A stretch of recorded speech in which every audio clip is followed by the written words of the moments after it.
So, good morning to everybody. The focus of my talk is neutrino astrophysics, and I will highlight some connections to nuclear physics. Now, we have heard already very nice talks on solar neutrinos, so I will concentrate on the neutrinos coming from very massive stars called core collapse supernovae, and also on the neutrinos produced in accretion disks around compact objects, namely black holes and neutron stars, binary neutron stars. Let me remind you first the case of neutrinos from the gravitational collapse of iron core collapse supernovae or oxygen neon magnesium supernovae. We already had a beautiful talk by Thomas just before. So in the collapse of these massive stars, 90% of the gravitational energy, 10 to the 53 ergs, is radiated as neutrinos of all flavors, electron, muon, and tau neutrinos, and the corresponding antineutrinos. And so one of the reasons why I'm interested in these neutrinos from massive stars is they are tightly linked to two open questions in astrophysics. The first is, how do these massive stars explode? And you saw how much progress there has been done in the field in the last years. And the second question, which is also tightly linked to the very recent observation of gravitational waves, this very exciting observation, is what are the sites where heavy elements are made. Now, when we want to treat the propagation of neutrinos in an astrophysical environment, actually, we are thinking of a rather complex problem. And indeed, this is a many-body problem.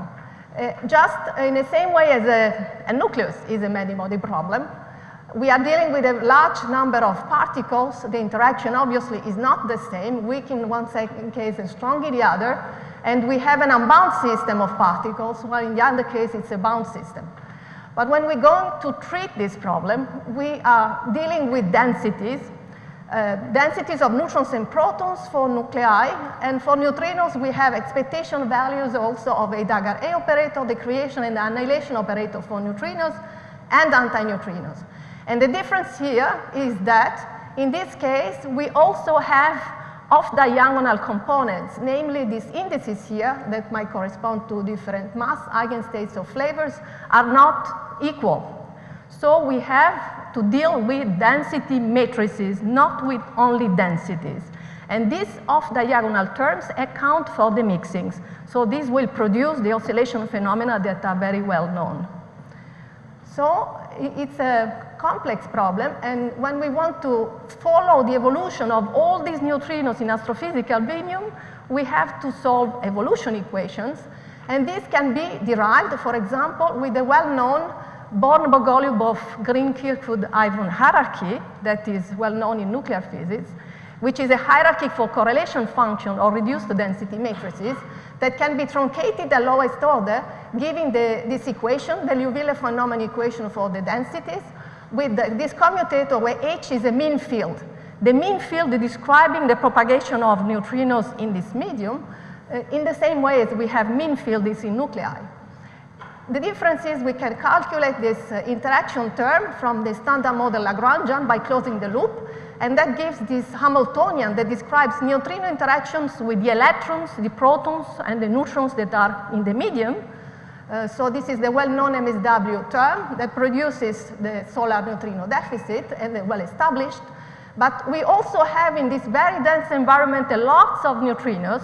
Therefore, even if the self-interaction of neutrinos within neutrinos is small, it comes out that this interaction term is indeed significant and has to be included. And it produces a variety of new conversion effect on conversion phenomena. These phenomena have been studied in the last decades in supernovae, and in the last years quite a lot also, I mean we are still at the beginning, in binary neutron star mergers. You see here a schematic picture of supernova. The MSW effect occurs in the outer layer. You see here the shock wave coming in the MSW region, and it produces not just one resonance but many resonances. We talk of multiple MSW terms. While the neutrinos will also undergo self-interactions deep in the star. And so this is what makes this interaction very interesting. Very near to a region which is called the neutrinosphere. The neutrino sphere is the region where neutrinos start free streaming, okay? So this self-interaction will produce conversion effects nearby, deep in the star. As you can see here in one of the very first models, what was called the Bohr Model, this is the survival probabilities as a function of distance in the star, about 1 second after collapse. This is the radius of the neutron star, 10 kilometers, and you see this conversion, electron-neutrino converting mu and tau neutrinos at about 200 kilometers.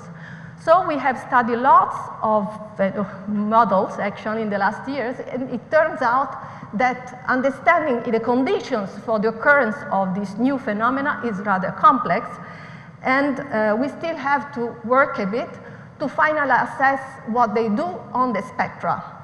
Indeed, one of the reasons why we are looking at this is again a schematic picture of a neutron star on a supernova. You have this very dense region where matter is so dense that neutrinos will just make a mean-free path, colliding from one particle to another. And we have the outside region where neutrinos start free streaming. Actually, they just free stream. And it's only the mean field that matters. While here, one has to implement really the collisions and solve the Boltzmann equation and the full transport, as Janka explained before. Now, what is not well treated is this transition region from the very dense region to the very dilute one, where flavor conversion might bring a conversion of neutrinos just behind the shock.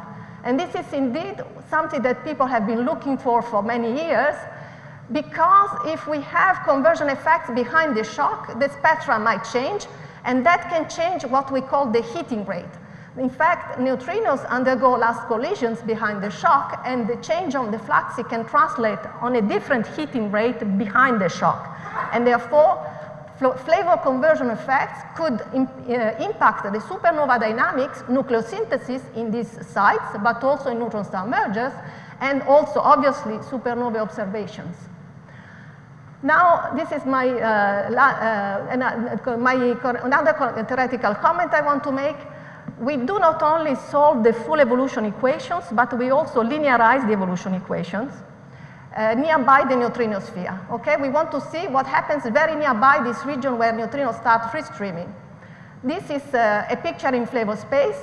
This is our initial conditions, and what we perform are small amplitude variation around this neutrino sphere. We linearize our equation there, and we hope to see these instabilities. What we come out are these equations, which are well known in nuclear physics. This is the random phase approximation. It's nothing else than a random phase approximation. And so what people are looking for in this field are the eigenvalues here. And if they are real, we are facing collective neutrino modes in the very same way as nuclear giant resonances in nuclei. While if we find imaginary eigenvalues, okay, in nuclear physics we get scared because we don't want these imaginary eigenvalues, so we start trying to cure our model. But here it's exactly what we are looking for.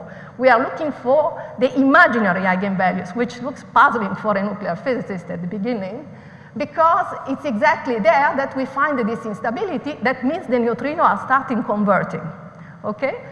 So currently people are using very much this method, and therefore this is what you see for the instabilities found in one of the very many models that have been investigated, where until now this instability was still found on the other side of the shock wave. So it seemed they would not influence the supernova dynamics. However, this is not the case right now. We are facing something completely new, thanks to a work of Sawyer, because when you start considering the fact that the neutrino sphere here is not just a sharp surface for all neutrino flavors, for all energies, but indeed it has a different shape depending on the flavor of neutrinos and their energy, you see that fast conversions occurs on a very, very short time scale. So for the first time since many years, we see that there can be flavor conversion nearby the neutrino sphere. And this is potentially very important for the dynamics. And this is the question that actually Alexei just asked. Okay, so we have to see what happens with these new fast modes. And also with the very last collisions, when they start free streaming, this they can also influence. Therefore, the very recent developments are asking for even more complex treatments where we go fully from the region where Boltzmann is solved with the collision scene to the region where mean field is solved. Okay, so this is numerically and theoretically rather complex, but it has to be answered. There is another point I want to make here. It is the following. In the recent years, there have been several discussions on the extended mean field, namely corrections coming from the fact that neutrinos have really masses, and therefore in the evolution equations you have contributions from these 2-point correlation functions, the expectation value of the dagger A, with plus and minus indicating 2 helicity states for the neutrinos. This is for Majorana neutrinos, but you have similar contribution for Dirac neutrinos. When you solve you derive the equations with these contributions, with the helicity change of the neutrinos, you come to a similar equation as before, with R the generalized density matrix this time and H the generalized Hamiltonian. This shape again is very similar also to nuclear physicists. The R has the density of neutrinos and antineutrinos with this 2-point correlation function of diagonal, while the generalized Hamiltonian has the mean field for neutrinos, the mean field for antineutrino, and this phi function, which is called the Helicity Coherence, that comes from the mass contributions. And as expected, it's proportional to the ratio of the neutrino mass of the neutrino energy, so it's very much suppressed. The optimistic way is 10 to the minus 7, 10 to the minus 8. So it's expected to be very small. And also, it requires an isotropy of the medium because these terms contribute, if a neutrino propagates outward in the star, this contribution needs currents that are perpendicular to the neutrino propagation or self-interaction terms that are perpendicular to the direction of propagation. So there has been a debate in the last years on the role of these helicity coherence terms, and a very first study showed that indeed one could have significant effects in one flavor, okay? That these are not the usual mixing terms, delta m squares, that are relevant for oscillation. These are contributions really from the neutrino absolute mass. It's very different. So we have, we have been searching for the role of this helicity coherence in binary neutron star mergers. This is a sketch of 2 binary stars that have collided and formed a central object with an accretion disk around. And around you see this matter, there are lots of neutrinos flowing and eventually a neutrino-driven wind. Many aspects of flavor evolution in binary neutron star merger have similarities with the case of co-collapse supernovae, but also differences. And what I'm showing here is the 2-flavor result, where indeed we find a resonance condition for this helicity term fulfilled, but contrary to the previous work of Fuller and collaborators, the adiabaticity coming from the nonlinearity of the equation is not sufficient. And therefore, we do not see any significant effect of helicity coherence. We understand why, and indeed, this is also the case for co-collapse supernovae. So we can conclude that corrections coming from the absolute mass in the astrophysical environment indeed are not needed to be taken into account, okay? Which is indeed a simplifying important conclusion. But you have to keep in mind that there are other favor conversion effects. For example, those coming from the so-called matter-neutrino resonance that was first pointed out by Malkus and collaborators in 2012, which is due to the fact that in these binary neutron star mergers, you have an excess of electron neutrinos over electron antineutrinos over electron neutrinos. This is the opposite as in supernovae. And therefore, that produces a difference in sign in the self-interaction term that they can potentially cancel the matter contribution because you have the 2 mean fields and they can compensate. And that produces, because of the nonlinearity, multiple MSW resonances over very long distances and therefore significantly flavor conversion. This is shown here. This is the probability. This is this matter-neutrino resonance. Don't let us forget about this part. This is just this part. And therefore, we see that one can have significant conversion of the electron neutrinos and antineutrinos into the other flavors because of this excess of electron antineutrinos. And that is potentially something important for the nucleosynthesis of heavy elements. We had this very beautiful and very complete talk by Taka, and what I'm saying is indeed complementary, that since the electron neutrinos and antineutrinos will set the neutron to proton ratio, this is like in co-collapse supernovae or in primordial nucleosynthesis, and this is very important for the buildup of the heavier elements. You can see here one of the existing example of the effect of the taking into account the flavor conversion on the abundance of elements as a function of mass number in comparison with the solar abundances. And you can see that depending on the conditions, also for flavor conversion, it can, besides the properties of exotic nuclei and the astrophysical condition, the flavor conversion has to be investigated to see what is the actual impact on the electron fraction and therefore on the nucleosynthetic abundances. And obviously, these very exciting results from gravitational waves from binary neutron star mergers are crucial and will bring very exciting results in the coming years. Now, I talked a lot about theory, and I want to discuss a bit about the experiments. In particular, you know this is this very important supernova early warning system, a network of detectors that will observe a galactic explosion or even eventually an extragalactic, and we will collect as many as 1 million events in a detector like IceCube. We will measure the time signal, we will measure the energy signal, and we will measure the flavor content, because we have different channels, electron and neutrino scattering on nuclei, nu X will scatter on electron and protons, and we have inverse beta decay. Since there have been already many discussions, and we are discussing also on the quenching of GA, I want to make, I added some slides on this, taking some talks I was giving something like 10 years ago. So, neutrino nucleus cross sections. Indeed, we have very few data. Deuterium, which is very well known theoretically at the level of a few percent from effective field theory. Iron 56 from the Carmen experiment, we have a measurement, and we have a set of measurements on carbon 12. So the predictions are based on very many models, and the point I want to make here is the following. The matrix elements, as you know, this is weak interaction, have two kinds of contributions, either Fermi or isospin contribution, or Gamow-Teller or spin isospin type transitions. Okay, so we have the nuclear isospin and spin isospin response. And the specificity of these probes is that you can transfer a large momentum. The typical spectrum from the Michel spectrum goes up to 50 MeV. And that is quite good also for supernova neutrinos, because we have a long tail that might matter for observation, but the 50 MeV energy range is already very interesting.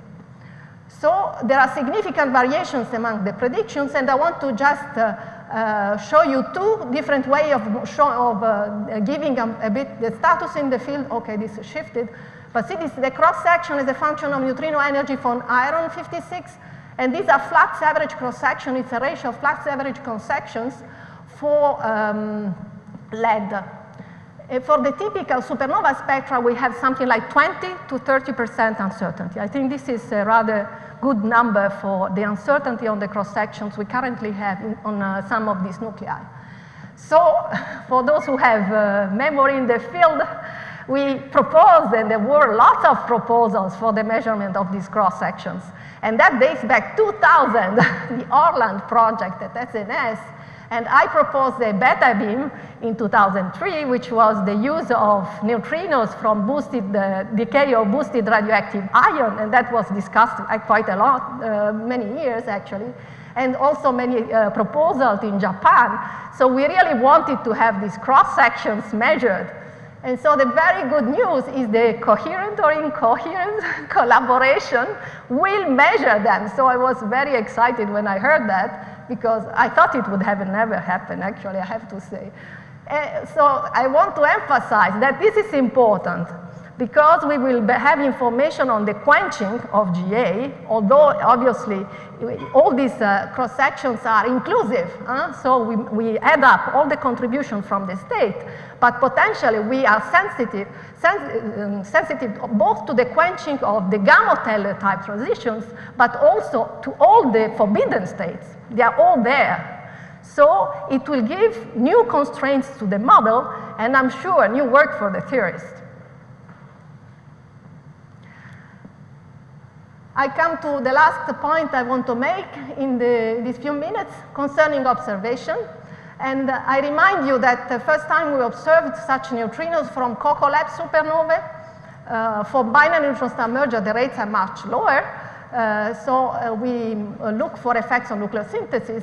These neutrinos, we observed about 20 events from supernova 1987A in the Large Magellanic Cloud. And I show you this result from a beautiful work of Loredo and Lamp, who did a Bayesian analysis of the energy and the arrival times of the neutrinos. In particular, it brought a lot of information, but in particular, it was shown that the delayed explosion mechanism within accretion phase, which is the current paradigm that is considered by astrophysicists and that Thomas Janka emphasized a lot in his talk, was supported. And while before, people thought there was no accretion phase, that there was no phase in which matter was accreting on the core, but that the core of the star would just collapse, and then the matter would be promptly ejected. This was the prompt explosion mechanism. While now people think that there is a phase in which you are accreting matter on the core, and then the shockwave managed by a mechanism that still has to be fully clarified, it ejects the matter. So this is delayed explosion mechanism proposed by Bate and Wilson. Now, one thing that was extracted, one of the many things that were extracted by these events is the gravitational binding energy of the neutron star that is formed, that you see here as a function of neutron star radius. Now, one of the important questions is how well will we be able to reconstruct this gravitational binding energy in a galactic explosion. And this is important both for astrophysicists but also for particle physicists, because if you have some non-standard scenario, eventually you might measure a difference in the expected values. Now, most of the analyses make assumptions in the reconstruction of the spectra. In particular, they assume that the energy equipartition among the flavors is fulfilled, while model simulations do not show that is the case. Or they reduce the number of free parameters by fixing some of them. In principle, if you want to reconstruct the spectra, you need the luminosity of each flavor, you need the average energy for each flavor, and you need to define the width of the distribution. This is related to the so-called pinching parameter. So you have at least 9 parameters, 9 free parameters to vary to determine the neutrino spectra in a detector.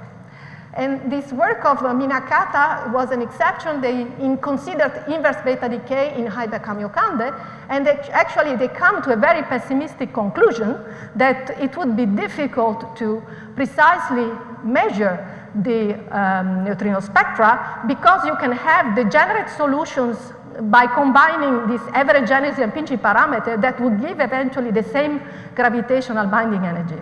And they were also pretty pessimistic on the reconstruction of the gravitational binding energy. However, I think the situation is not that bad.